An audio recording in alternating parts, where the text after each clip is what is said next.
നമസ്കാരം. ഇന്നത്തെ വീഡിയോയിൽ നമ്മൾ അറിയാൻ പോകുന്നത് കേരളത്തിലെ ഏറ്റവും വിശുദ്ധമായ മാസങ്ങളിലൊന്നായ കർക്കിടക മാസത്തെ രാമായണ മാസം എന്ന് വിളിക്കുന്നതിൻ്റെ യഥാർത്ഥ കാരണമാണ്. ഇത് ഒരു ആചാരം മാത്രമല്ല, നൂറ്റാണ്ടുകളായി തുടരുന്ന ആത്മീയ പാരമ്പര്യമാണ്. കർക്കിടക മാസം എന്താണ്? മലയാളം കലണ്ടറിലെ അവസാനത്തെ മാസമാണ് കർക്കിടകം. സാധാരണയായി ജൂലൈ ഓഗസ്റ്റ് മാസങ്ങളിലാണ് ഇത് വരുന്നത്. ഈ സമയത്ത് കേരളത്തിൽ ശക്തമായ മഴയാണ്. പണ്ടുകാലത്ത് മഴ കാരണം യാത്രകളും കൃഷിപ്പണികളും വളരെ പ്രയാസകരമായിരുന്നു. അതിനാൽ ആളുകൾ വീടുകളിൽ കൂടുതൽ സമയം ചെലവഴിച്ചു.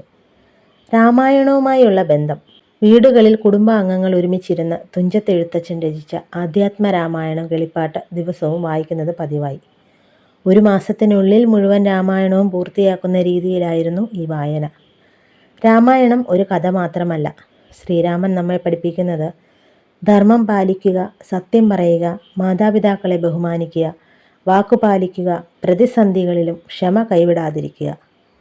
സീതാദേവി സഹനത്തിൻ്റെയും വിശ്വാസത്തിൻ്റെയും പ്രതീകമാണ്.